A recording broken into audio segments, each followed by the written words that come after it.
strong and stand firm. Help is on the way. Tatagan nyo pa. Tibayan nyo pa. Huwag kayong bibitaw. Ipapadala na ng Panginoon ang kanyang tulong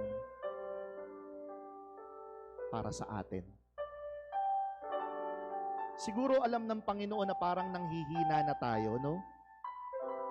Kaya yung mga pangungusap niya, tamang-tama sa atin. Be strong. Stand firm. Tatagan mo pa. Tatagan mo pa sa pag-aalaga sa nanay. Tatagan mo pa sa pagtayo para sa pamilya. Tatagan mo pa para sa pagtatrabaho. Be strong. Stand firm. Bilang nanay, sana po patatagin pa kayo ni Lord. Bilang tatay, sana po patibayin pa kayo ni Lord. Bilang nagtatrabaho, sana po bigyan pa kayo ni Lord ng maraming inspirasyon para hindi magsawa, para hindi sumuko. Lord God, salamat po sa lahat ng mga biyaya.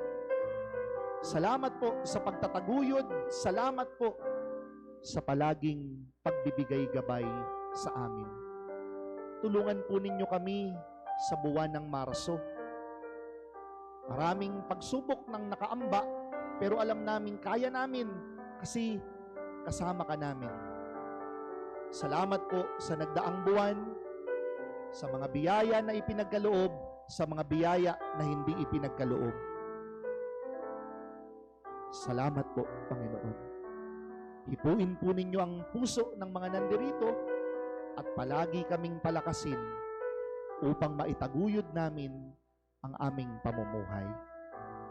Hinihiling po namin ito sa iyo sa ngalan ni Kristo, kasama ng Espiritu Santo, magpa sa walang hanggan. Amen. Amen.